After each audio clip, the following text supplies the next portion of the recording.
Okay, so today we're going to be focusing primarily on the second generation of Reformations that happened. So there's a lot going on here. I kind of open things up here with this picture of the execution of Lady Jane Grey. And this is kind of a culmination of lots of different things happening to get us to this point.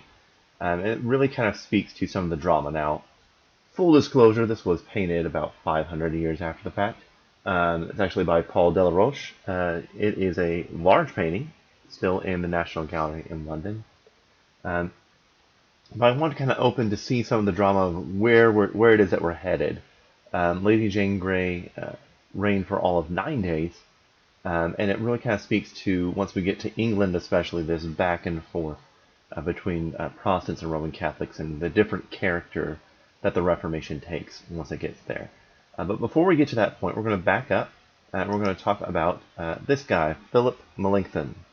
Um, so, uh, after the Marburg Colloquy of 1530 that we've talked about, this is where Zwingli and Luther were unable to have a firm resolution between their two sides, specifically concerning the Eucharist or Lord's Supper. Um, a lot of Lutheranism or German evangelicalism, it really became very insular. Um, what you see happening is there's two kind of groups that diverge. So Philip Melanchthon does a few things that are going to be interesting for our purposes of historical theology. It's a little bit more background on him. He was born in 1497. He lived until 1560. And he really is known as the first codifier of Lutheranism or systematic theologian of Lutheranism in a lot of different ways. His great uncle, Johann Reuchlin, is largely responsible for reintroducing the study of Hebrew to non-Jewish Europeans. So that's kind of where he's at. Melanchthon had this great humanist education. In 1518, when he meets Luther, after also being assigned to professorship at Wittenberg, shortly after Luther had nailed his 95 Theses, they immediately hit it off, and they stay lifelong friends. And in fact, even later on, as Melanchthon kind of pushes, in many ways, away from where Luther is. During Luther's lifetime, it's really because of that relationship that Melanchthon is not pushed completely out into the fringe.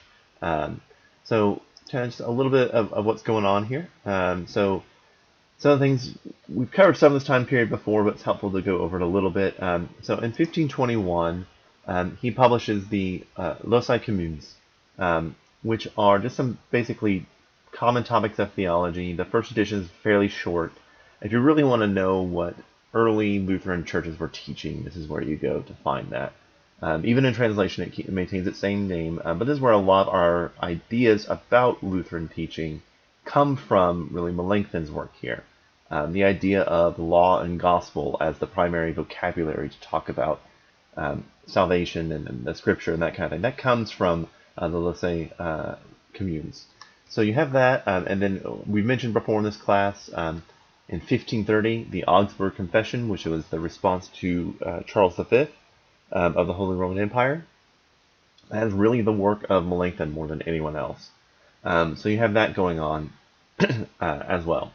Kind of to understand a little bit what's going on there, after that time, for the most part, at least early on, Martin Luther was more focused on self-defense, wanted to get away from the idea of rebellion, really didn't want to do a whole lot. He does eventually kind of declare this idea of vim vi repelle, which is just repel force with force, is essentially what that means. So he kind of starts to ramp up from early Luther, where it was like, okay, I'm going to say these really harsh things, but I'm not going to do anything physically violent. I'm not going to seek to overthrow an empire or something like that. So now you have, well, with whatever force they use, we're going to use force, but you're still not going to have preemptive attacks. To eventually later, and this is in large part due to the Wars of Religion. The Wars of Religion started in roughly 1530 and lasted onward until the Feast of Westphalia, which is in 1630. So that's a rough time period, but this first kind of Lutheran doctrine makes space for that Schmalkaldic League that we've talked about a few times here. And then he begins to kind of push that even further to say, like, if it's an unjust ruler, that absolutely you can overthrow that. In 1546, Luther dies.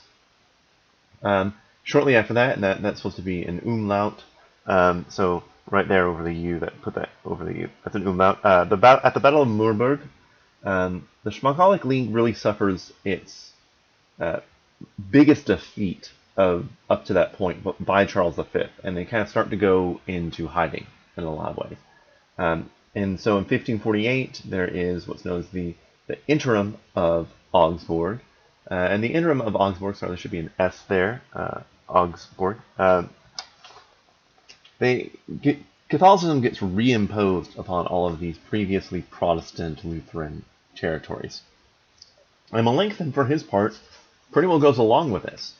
And the question is, like, basically he says, well, we can celebrate Mass in the Catholic style, but understanding that theology is still Lutheran. And whenever this goes away, then we're going to come back to that. So that's kind of how he begins that. But a big question begins to arise. This is where some of the first objections to him start to show up. Is the question becomes, is the Mass actually, like, can we consider that adiaphora, which means are these non-essential things? And usually a question of adiaphora centers around the question of worship.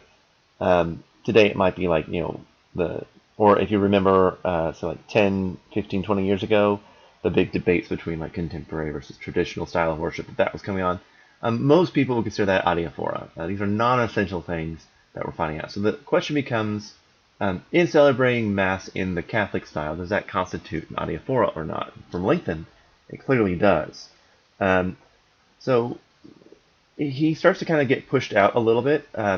You have this, shortly afterwards, Maurice of Saxony kind of takes on the cause and leads the Schmalkaldic League to a series of victories.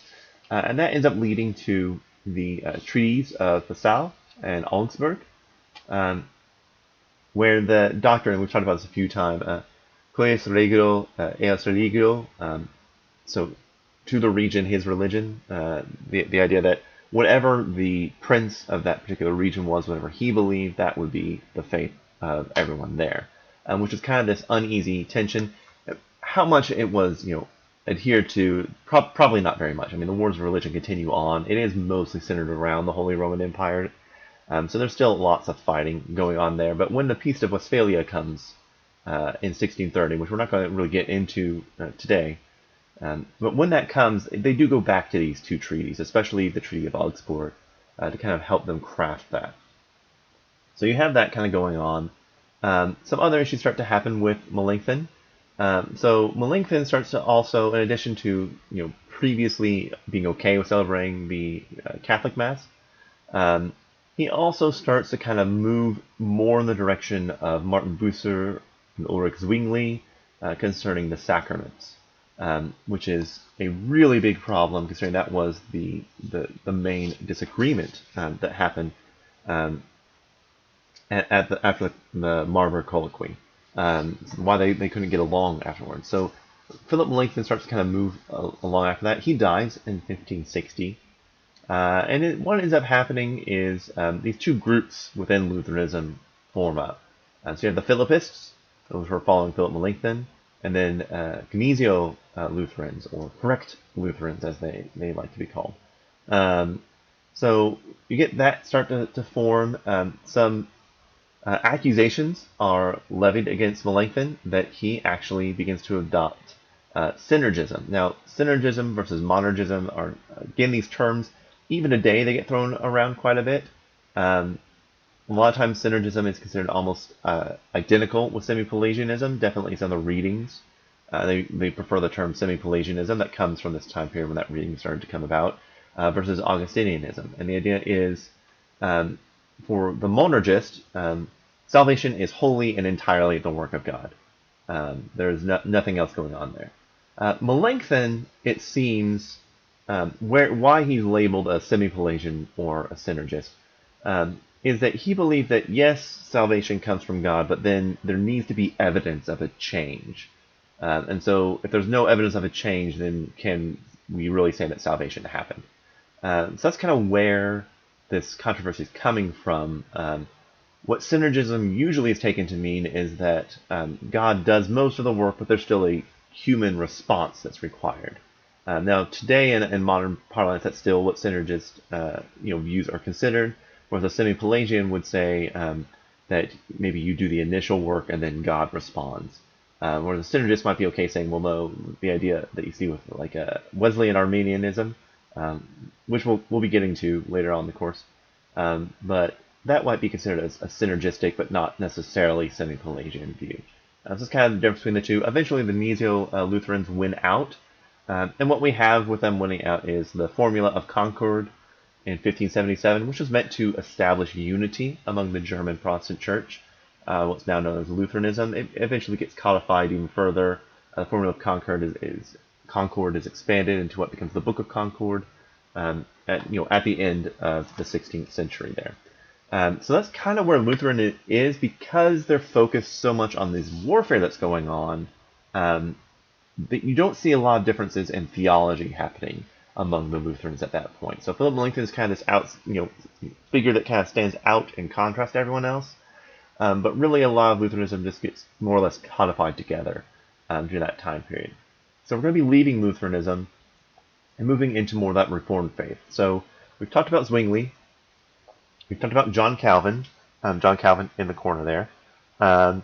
And we haven't talked a terrible amount about Heinrich Bullinger.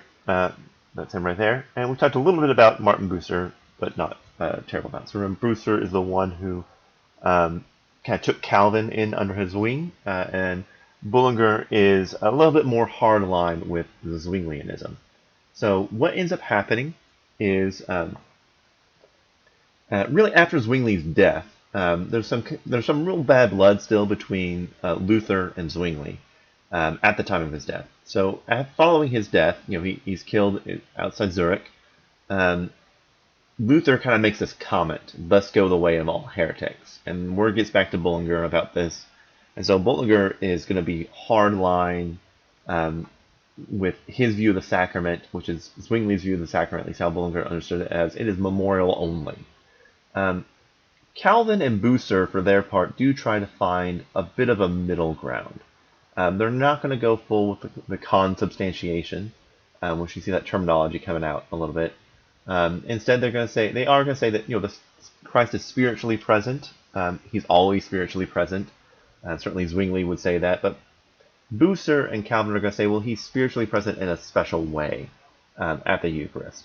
So that's kind of how they come about that. And so those are some of the figures going on. Bullinger, like I said, is a lot more hardline on this. That it is only a memorial. We don't want to talk about special presence of Christ there. That's all that it is. So Bullinger, for his part, and Bucer certainly definitely have a much more international focus. Calvin really doesn't. He's focused on Geneva. He is concerned with what's going on in France, and we're going to get to that this lecture. But really, he's not thinking too far beyond that. That's going to change a little bit over his life, but he's not thinking too far beyond that. Some of the kind of lasting influence the reformers that we have, the Consensus Trigurinus, which just means the Consensus of Zurich. Trigurinus is the city, the Latin name for the city of Zurich. So that happens in 1549, which is essentially Bullinger and Calvin kind of coming together and agreeing at least a little bit on the common core of certain doctrines, including the common core of the Lord's Supper. And so that they do agree on some things. What it does is allow still for some variation. As long as we hold to the same core, we can have some variation. And this variation is what leads to the current variation among Protestants today, is that it really doesn't come from that German Lutheran Protestant branch. It comes from the Swiss Reformed branch that you see with Bucer and Bullinger Zwingli on one side, and Bucer kind of bringing up Calvin as well, and then that leading to someone like Knox that we're going to get to later as well. Bucer, for his part, eventually ends up going to England for a while, as does I think a few other Reformed characters. We'll get into that as we start talking about the English Reformation. So that's kind of what happens there at first. Before we get too further on, I do want to talk very briefly about Theodore Beza. Now, Beza doesn't get a lot of press, largely because he didn't do a terrible amount extra theologically speaking. He more or less falls in line with where Calvin is, whereas Bucer has his own view. Bullinger develops Zwingli and adds a little bit to it. You don't really see that a lot with Theodore Beza. Instead, Theodore Beza, he's kind of like Calvin's younger brother to a certain extent. He had a very similar path to Calvin. He had that humanistic education in France. He studied law at Orleans. They knew each other in France before they both ended up to Geneva. But in October 23rd, 1548, he makes his way to Geneva. He meets Calvin, and he, in 1549, he goes to Lausanne, becomes a professor there, professor of Greek. He also publishes that same year a defense of the execution of Michael Servetus, for why they did that, because they were still criticized, like, do you have the right to execute Servetus? But he writes this early defense. In 1559, he is invited, Beza is invited by Calvin to come back to Geneva. In 1560, he begins defending the Huguenots or Huguenot, the Huguenots or Huguenot. We'll talk about them very briefly coming up. And after Calvin's death, he very quickly, so Calvin dies May 27, 1564. Beza is named his successor, and he, within a very short period of time, writes a biography. Probably just a few weeks later, it comes out. In 1565, the kind of big work that Beza does is he publishes an annotated Greek New Testament. And actually, other than Erasmus, from this time period, Beza is probably really the second figure that we owe most of the current practice of New Testament textual criticism to him. So he comes up with this annotated Greek New Testament. He oversees a few different synods. He's very much trying to work with the Huguenots to help them.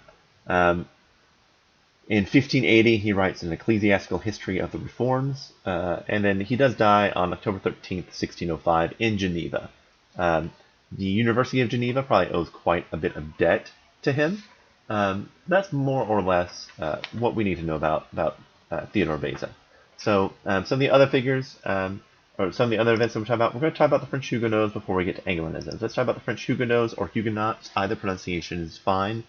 It's like the Augustine distinction.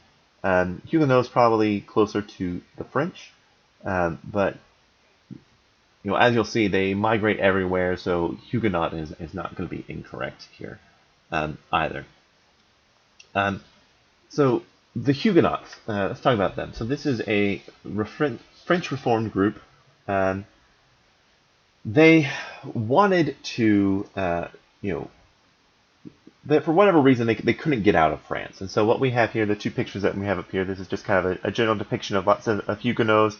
This is a Huguenot couple. They're identified. This is contemporaneous. This picture right here. Both of these are contemporaneous.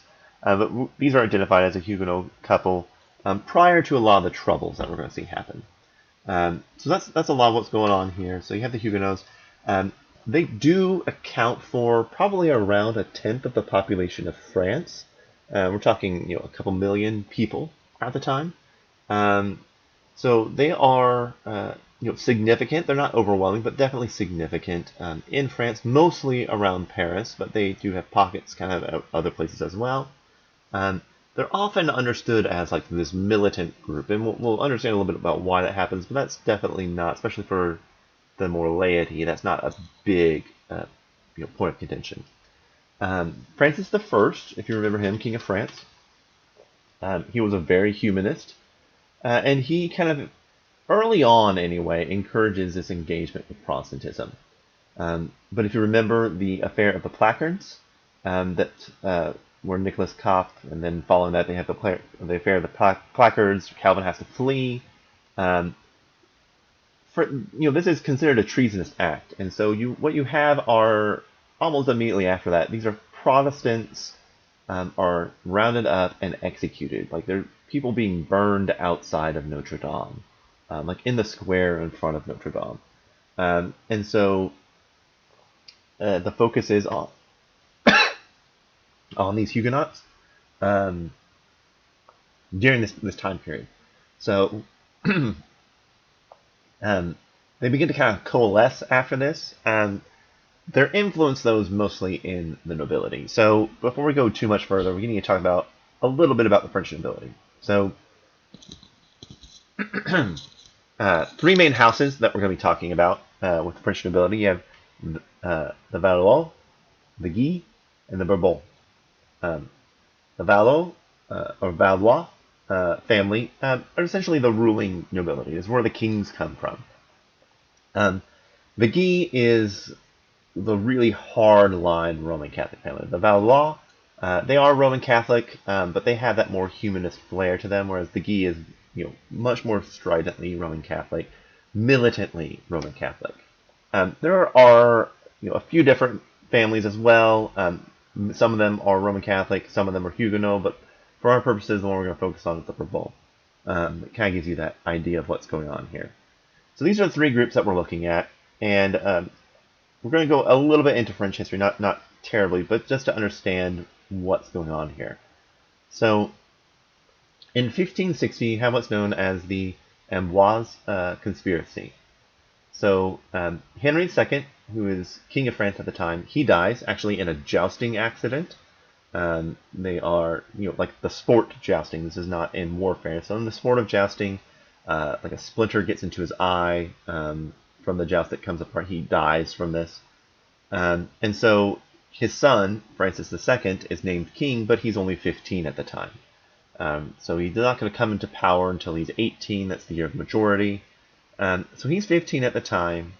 And two figures, Mary Stuart, also known as Mary Queen of Scots, and Catherine de Medici. So Catherine de Medici, you see here, down here, and Mary Stuart, or Mary Queen of Scots. They are both in France at the time. Catherine de Medici is the Queen Mother. So she's Francis II's mother. He has a younger brother, Charles. Francis dies, fairly young still, so Charles is the next in line. But really, these two, and mostly Catherine de Medici, are the ones who are really running the show here at this point. So you have that kind of going on.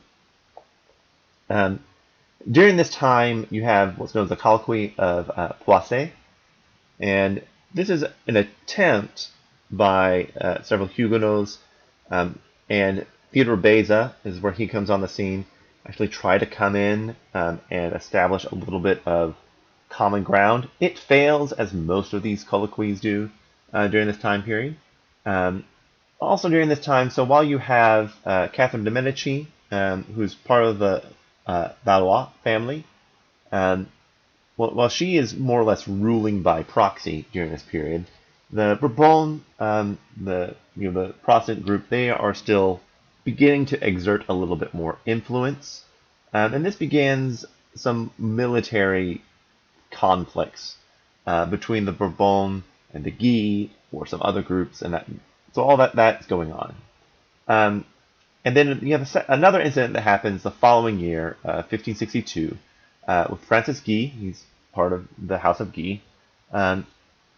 He comes to visit Poissy, and while he's there, he notices that there is this large group of essentially Protestants. They're not worshiping in the Roman Catholic way. He doesn't particularly care for this. And so in Vassy, he decides that he's just going to kill them. And so that's what he sets about to do. He kills, it's unclear the exact number. Estimates are between 80 and 200 unarmed Protestant Huguenot laity. He essentially boards them up in the church, sets the church on fire, and they all die in the flames. And so there's relief kind of depicting that from this time. And that begins a lot more open aggression.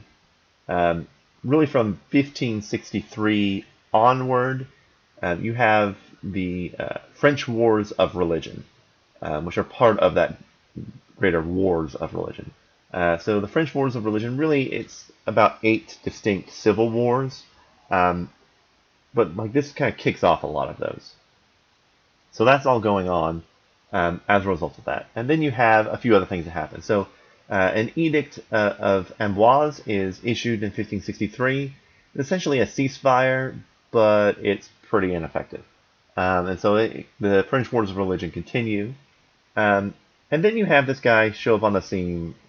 He's a very clear Protestant, Admiral Gaspard de Coligny. And so Coligny.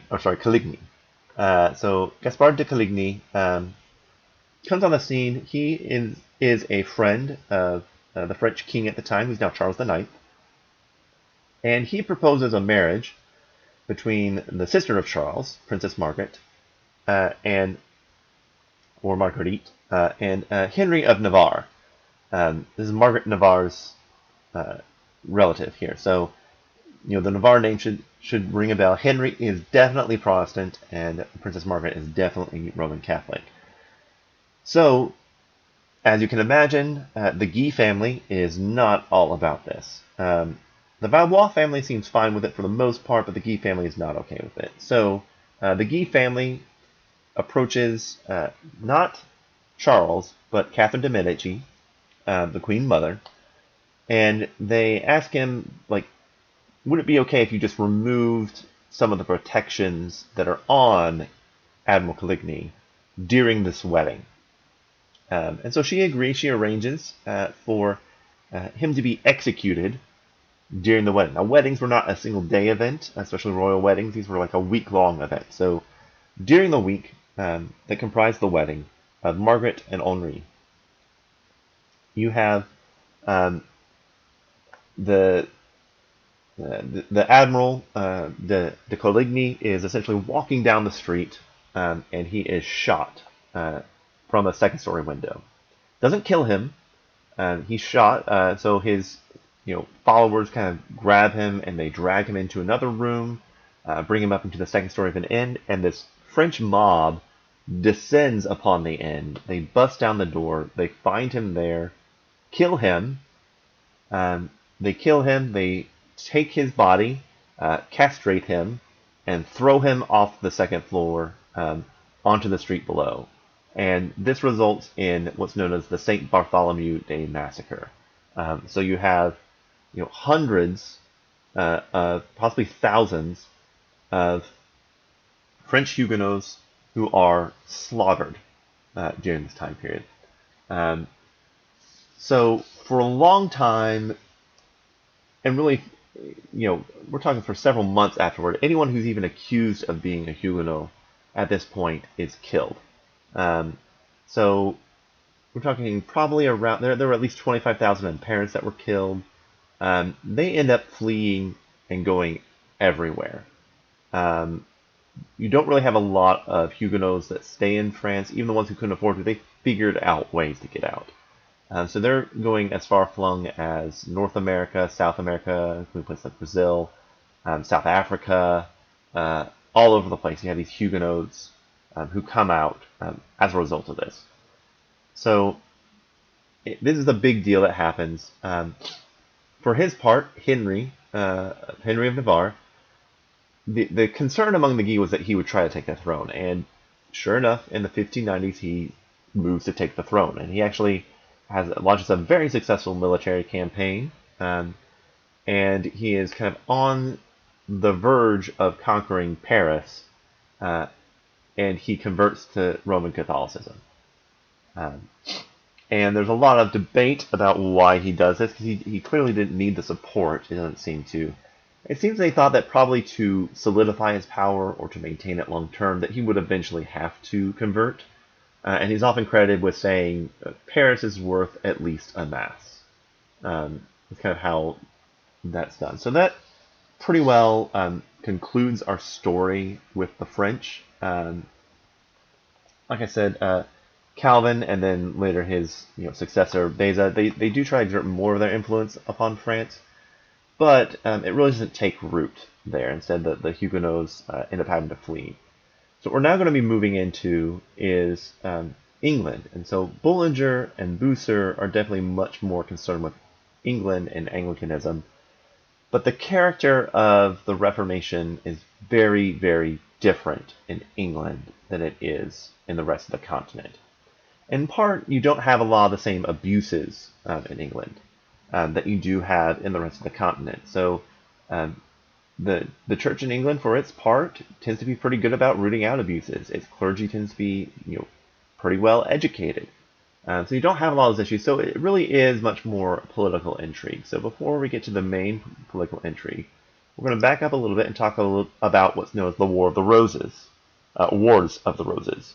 So the Wars of the Roses are between two main houses, House of Lancaster, which is signified by the red rose, and House York, which is signified by the white rose.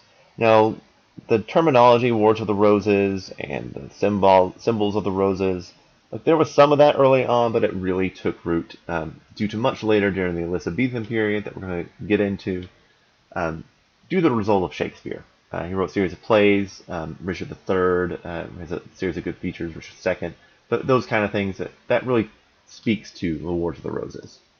So there's a lot of them. A lot of this has to do with a specific house.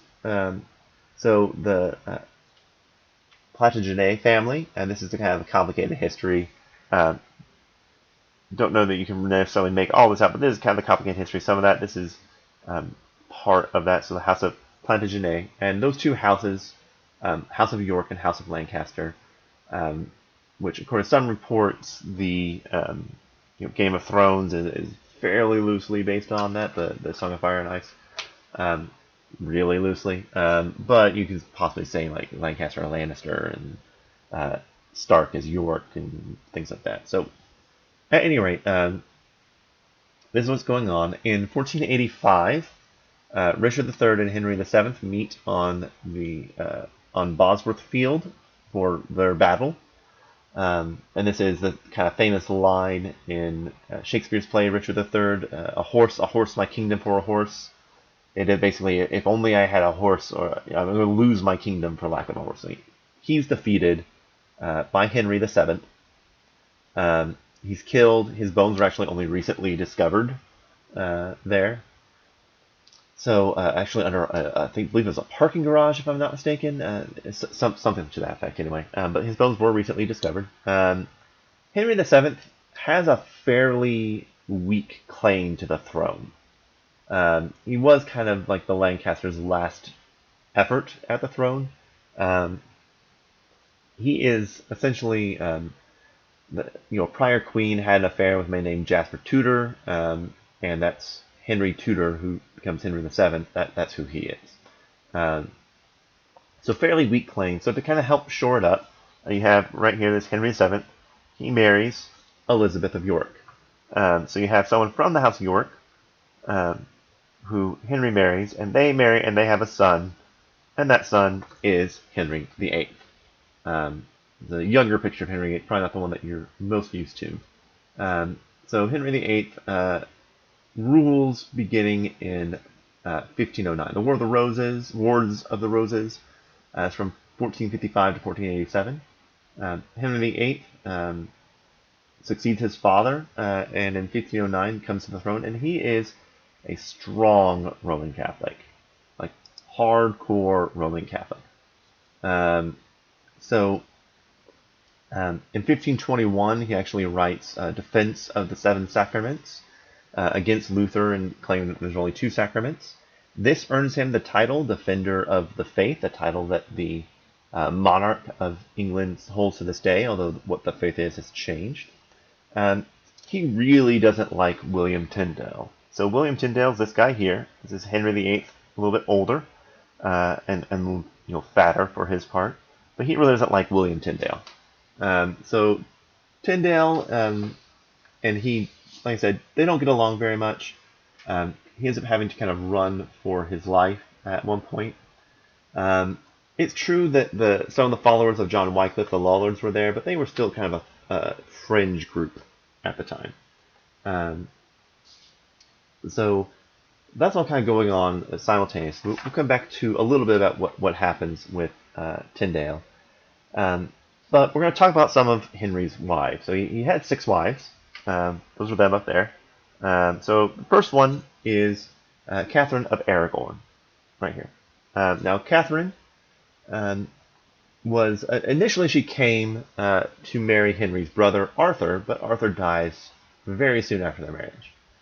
Um, Now, canon law prevented uh, Henry from marrying his brother's widow, and so he sought a papal dispensation in order to marry Catherine.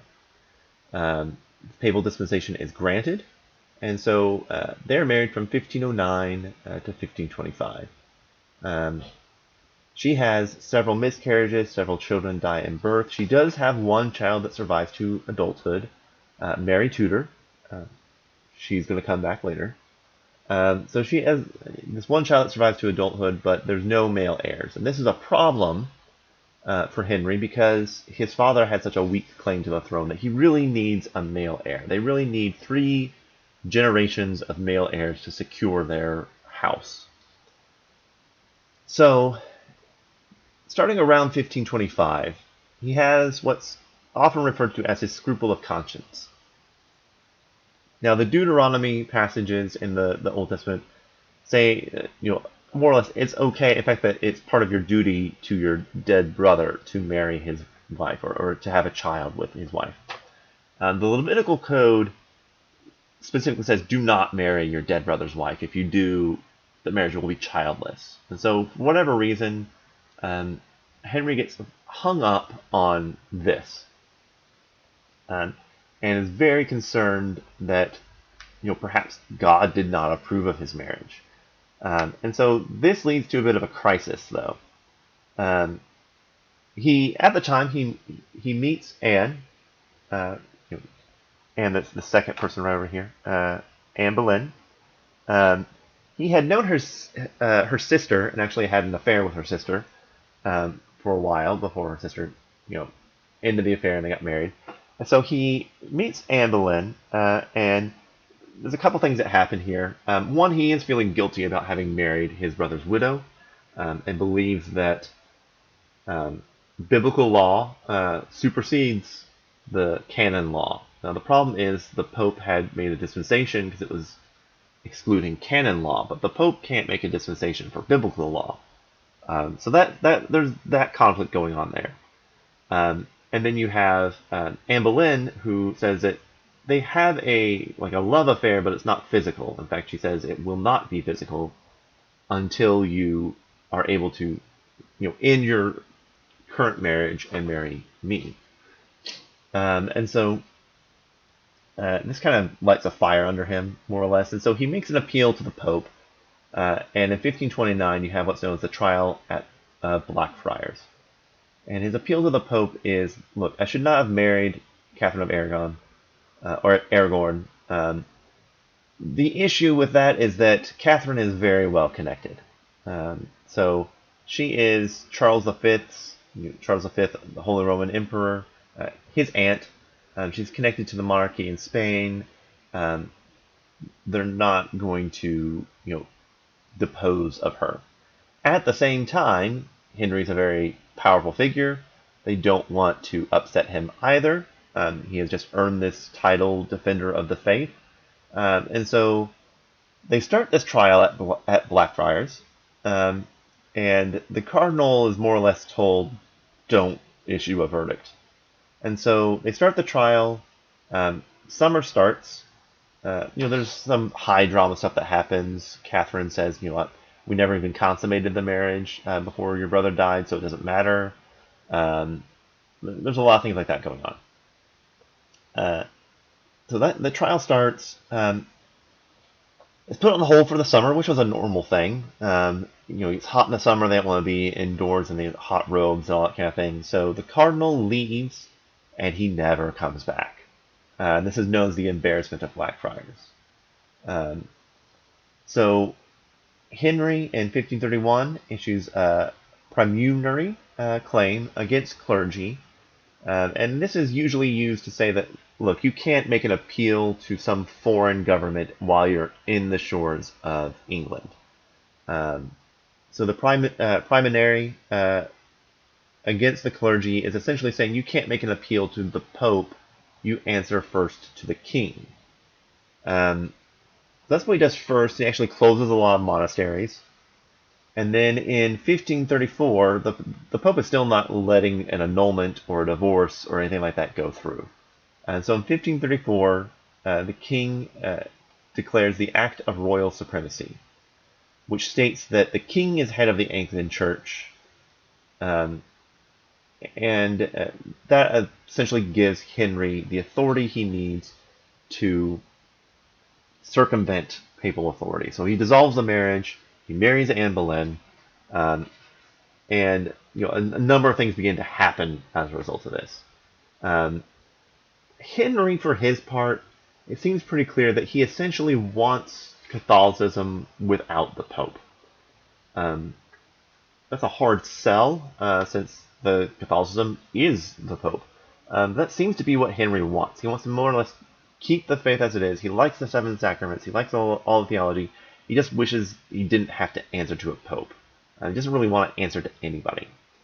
So what ends up happening, Henry, still probably largely under the influence of Anne Boleyn. Let's talk a little bit more about Anne Boleyn. So Anne Boleyn went to France for a while, had this great humanist education as well. Probably converted to Reformed thinking, although how much that's somewhat debatable at this point. But definitely there's something going on with that. But largely due to her influence, she is able to secure the appointment of Thomas Cranmer. So that's that fine-looking gentleman there with a long beard. So Thomas Cranmer is named the Archbishop of Canterbury. And since there is no pope for the archbishop to answer to, Thomas Cranmer answers only to the king at that point. Simultaneously, you have Thomas Cromwell, who's named the vice regent, or generate, who's basically the guy right under king. Both of them are Protestant at this time. And Cranmer begins to enact a few reforms as a result of what's going on. Anne Boleyn, back up here, Anne Boleyn is unable to produce a male heir. She has one child who survives to adulthood, Elizabeth. She's going to come back on the scene here in a little bit. And so she ends up being beheaded for treason, witchcraft, a few other things. But Thomas Cranmer stays on the scene. Jane Seymour, the next one, does actually produce Henry's only male heir. She dies in childbirth. And it does seem that this is really the one person that Henry loved more than his other wives. Whether that is due to the fact that she produced a male heir or other reasons, unknown. So he divorced his next wife, beheaded his other wife, and then the last wife basically survived. And he died before then. So that's kind of a little bit going on there. But Thomas Cranmer is more or less put in charge. Also, kind of towards the end of his life, Henry commissions a Bible, and this is known as the Great Bible. The other figure that's important in the creation of this Bible is Miles Coverdale, who's this one, jolly-looking fellow right here. So they kind of take there's a Coverdale Bible, and following the Coverdale Bible, that together with the Tyndale Bible come together to make what's known as the Great Bible of 1539. So that all happens during his reign. Cranmer, for his part, really begins to enact a lot of different things going on here. So Henry dies. He has one male son, this guy right here, Edward VI, and he is a child, so he does not, he's not going to reign or rule. So a privy council is set up, and it's composed almost entirely, or really entirely, by Protestants. Now the Privy Council does a few things. Thomas Cranmer begins to expand some of the power. Cranmer invites Peter Martyr, who's a Reformed thinker, to come to Oxford. Martin Bucer to come to Cambridge. They both accept. Bucer really doesn't like Cambridge. In fact, writes quite a bit about how much he dislikes the weather and the food and that kind of thing. But they do live out their days there. The Privy Council closes all the remaining monasteries. They seize a bunch of money from those monasteries. And when I say remaining monasteries, Henry had closed several of them in an effort to raise money as well. So that all goes on. Really, kind of the most important document from Cranmer surviving the period is what's known as the Book of Common Prayer. So the Book of Common Prayer is still in use by the Anglican Church today. It's different from the Roman Catholic Book of Common Prayer. So he kind of took that as a model, but he adapted a little bit. He issued two versions in fairly quick succession. So he has, this initial version, which isn't as Reformed Protestant as people perhaps wanted it to be, but it still results in widespread riots as a result of this initial Book of Common Prayer. But those kind of died down. He issues a second version that's even more Protestant in its thinking. And it does things like, there's only two sacraments. Everyone takes the bread and the cup. And in fact, actually, some of the early stories for how that was done, they weren't quite clear how they're going to do that. And they take the bread all at the same time, and then they stand in line to get the cup. And there's a whole lot of different ways that it happens. But it begins to change how worship is done. It's much more in this Protestant style of worship. There's this kind of lurking concern, though, that you have Edward, who's kind of a sickly child. What's going to happen? Bullinger does kind of press on Calvin to write a letter to Edward. That's what this letter is. So it's very clear that Edward is going to continue on this Protestant flow, this Protestant thinking. So that's all going on. The Book of Common Prayer is written in 1553. Edward dies of tuberculosis, and the Protestants try to put someone who's clearly going to advance their cause on the throne, very clearly. That lady is Lady Jane Grey.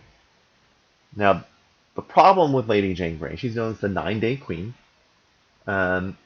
is that she is a very, very weak claim to the throne. Now, it's the Act of Succession, like Edward, who was a teenager, he does name her to be his successor in his will. But besides that, she has a very, very weak, she's like a cousin. She's not even in the direct line, like a distant cousin. So there's more or less a riot that happens. Mary Tudor, so you remember her, Mary Tudor, wife of Catherine of Aragon, that one right there. So Mary, forgot to mention Tyndale. Tyndale is actually killed by Henry VIII prior to his conversion in the Netherlands. Forgot to mention that as follow-up. But anyway, back to where we were. So Lady Jane Grey is taken off the throne after 9 days. She's put into the Tower of London. And Mary Tudor begins pushing the country back hard to Roman Catholicism, what's known as the Restoration at that time. Initially, she is held in the Tower of London and allowed to be attended by her ladies in waiting. That's them in the background. But her father, fortunately, starts a rebellion, the rebellion of Thomas Wyatt the Younger. And there's some other things. She still has a claim to the throne, so Queen Mary Tudor, known also as Bloody Mary, has her executed. Also during her reign, thousands of Protestants flee or are put into exile or are imprisoned. She does have 300 Protestants burned at the stake, which is why she earns the title Bloody Mary. And one of those Protestants, though, who is forced to leave into exile, is John Knox. So there we go, John Knox. So Bloody Mary and John Knox, Mary Tudor, John Knox. They did not get along. So Knox leaves. He ends up a pastor in Frankfurt, um, and pastoring this Protestant denomination who has managed to come to Frankfurt. He actually looks at the Book of Common Prayer and says it doesn't go nearly far enough. And so he is advocating that they get rid of the Book of Common Prayer, but many of the Protestants see him as being disloyal to people like Thomas Cranmer. Thomas Cranmer was one of the 300, by the way, who Mary Tudor or Bloody Mary had executed. And so that seems kind of hard for them to do that. So John Knox, between that and also saying that it is okay to overthrow a ruler, he is more or less kicked out of Frankfurt. Upon being expelled from Frankfurt, he makes his way to Geneva, where he meets up with Calvin and then spends some time later with Beza. In 1560, Knox makes his way back to Scotland at the time. This is after Mary Tudor's reign. So Mary Tudor reigned from 1553 to 1558. She had kept a priest kind of privately and hid him during Edward's reign. She's imprisoned for most of his reign, but not killed. She tries to marry Philip of Spain, who's the son of Charles V, the Habsburg dynasty. Her primary advisor is Reginald Pole during this time. She considers killing her sister Elizabeth I off and on for a long period of time. Her half-sister, as it were. In the end, she decides against that, but Elizabeth is in the Tower of London for treason during this time. So you have that going on. But then 1558, Mary has no children. She seems to kind of accept the fact that Elizabeth, her sister, is going to become queen. The country is going to go back to Protestantism, and there's very little that she can do about that. And sure enough, 1558, Elizabeth comes to the throne. So Elizabeth the First, who's known as the Virgin Queen because she never marries, so she comes to the throne in 1558, and she reigns until 1603, which is a really long period of time. Now, just for some context, even though Mary is called Bloody Mary for having killed 300, Elizabeth, after pushing down rebellions and that kind of thing, kills a few thousand people. But she's known as the Virgin Queen. Virginia is actually named for her. So during this time, she comes to the throne, and she brings the country back to Protestantism. It's during this time that the 39 Articles come about, and that's largely due to the work of this guy, but really he's kind of piggybacking off of the work that Thomas Cranmer had done previously. So that's Matthew Parker. He's the Archbishop of Canterbury, that nice mustachioed guy there. So he's the Archbishop of Canterbury during this time, and he writes up the Articles, and Elizabeth appoints him really kind of to as a moderating force against the more hard line. So here you have John Knox, again, who had become very hardline as a result of his time with Calvin. In fact, Calvin was a bit appalled at how hardline Knox was becoming. Knox, for his part, just before Elizabeth I came to power, had written, the last blast of the trumpet against the, intolerable reign of women, or something like that.